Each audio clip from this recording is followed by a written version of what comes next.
Hello and welcome to Sidmir's Civ 5 Let's Play.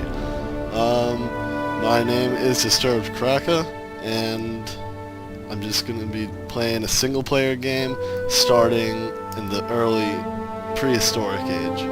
Anyways, this game is the third civilization I've owned. I've owned 3, 4, and 5. Probably my favorite one so far just because of the combat system.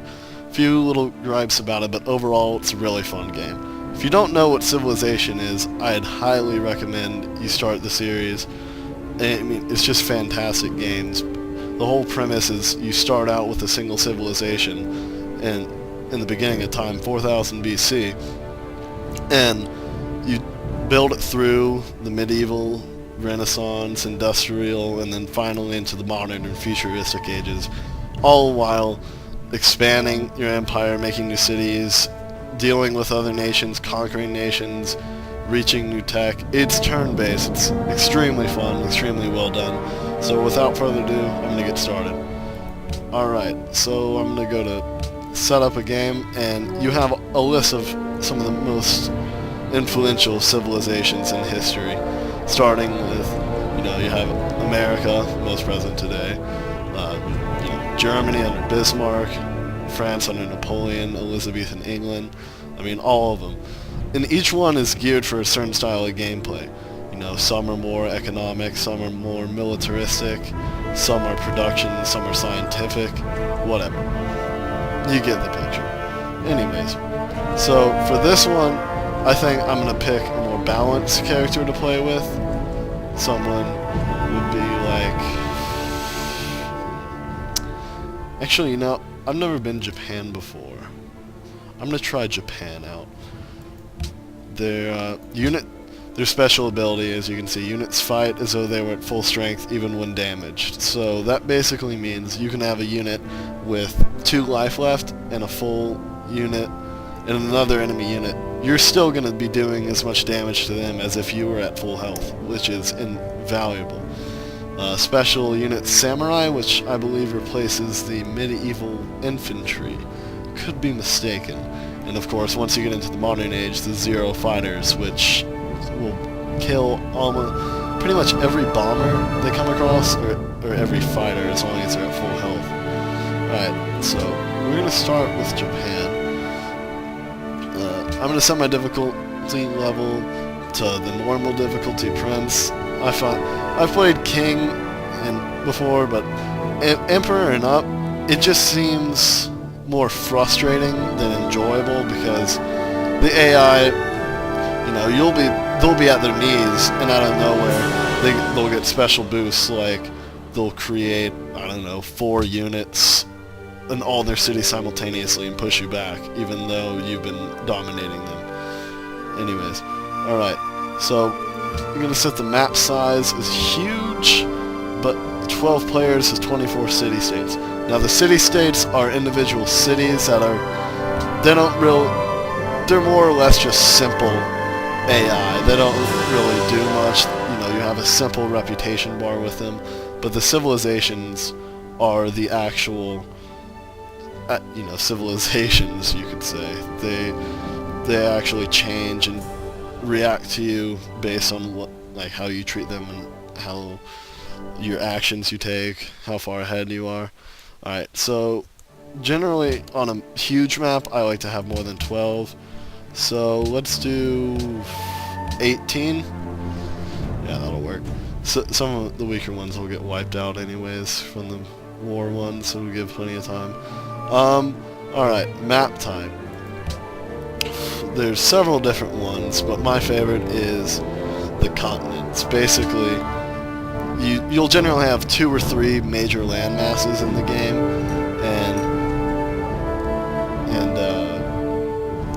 yeah. It's just continents, what can you say?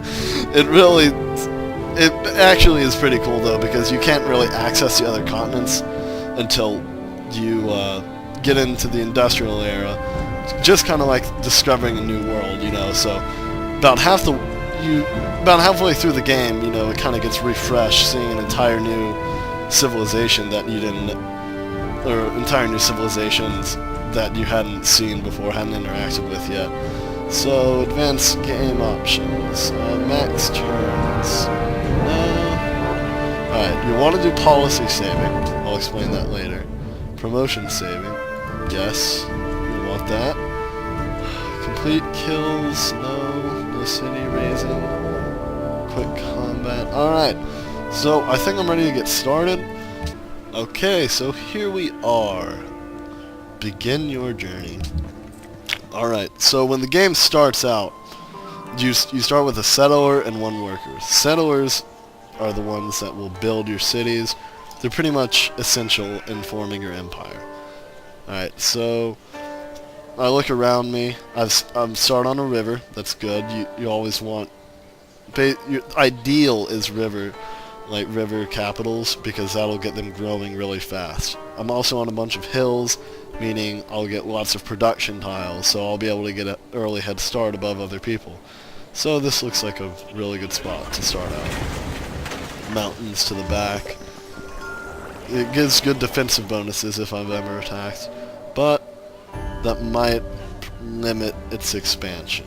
Alright, so now, basically, early game, the most important thing to do is scouting.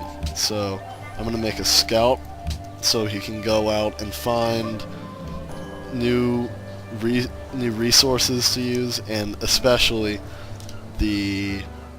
what do you call them? I guess little tribes or villages you come across. They'll give you certain things like, ooh, we consider explore the sending world. a warrior Fuck out you. to explore new...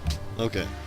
So, anyways, as I was saying, these little villages you come across might give you, a new unit, a settler, population, a worker, or even a whole new research, which is incredible early game. And if you can get a whole research up on someone in the first 5 turns, you're pretty much guaranteed to win the game. Alright. So, I'm going to start out, explore this coastal area.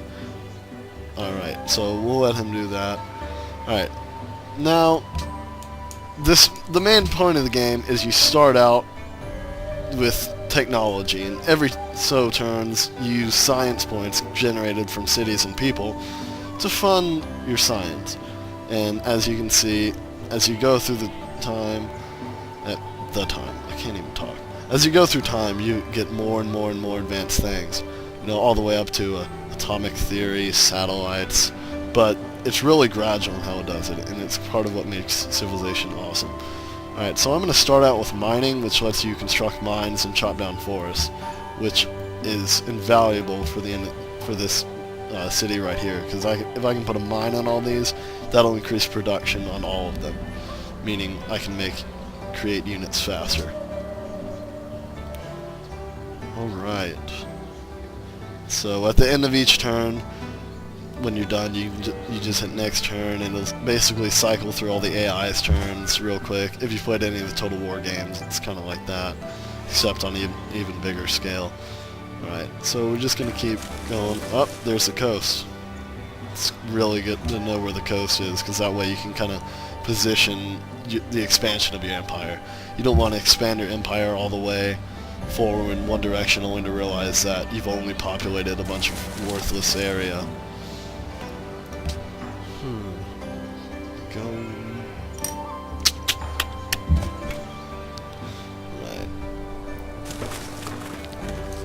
Now, hills give your units a line of sight bonus, but they do take up a movement point, so you'll generally want to tend to use that on their second movement point. See, like I didn't even get anything from that one. Alright, now this turn, my scout's going to be done, and I'm going to send them up this way. Well, my warrior down there, or warrior down there, scouts I should say. So I'm going to send my scout over here. Scouts are just basically less good warriors. They're not very good, except their main thing is they ignore terrain costs, so they can go over hills in one turn. Alright, so I'm going to make a monument which increases my culture per turn. Basically, as you can see, I'm 5 out of 25 right now. When you reach your peak of culture, you can accept a new policy, which changes the way your civilization acts. Like you can go for a militaristic approach, a scientific approach. You can go to commercial, a religious, theocracy. I just said religious, duh. Anyway, possibilities are limitless. So I'm going. This is a weird terrain setup. Alright, that's a city-state. See, you can't really interact with them much. Let's see, their traits maritime. They're on the waters. That if I befriend them, they'll give me food, generally, I think is what that is. Friendly, okay. Allied with it. Alright, they've got cotton. Don't really care. But the important part is I got free 30 gold, which is really... Civilization is just about, if you can outbuy your opponent, you can do anything you want to him, really. What the hell is this? This is an interesting map setup. Looks like I'm near the middle of the map, judging from the desert areas. Oh, natural wonders. These are really good. Mainly because they just increase happiness. But if you settle a city near them and put a citizen on it, you'll get special bonuses. Like for this one, you'll get 2 production and 3 gold. Now a little more about city management. When you go to your city, you know, it shows all the nearby tiles. You can actually assign citizens to different areas. See, this guy right now, he's making 1 food, 2 production, and gold. He's in the best possible spot he can be. I would like some more food, but in 7 turns I'll have a new one.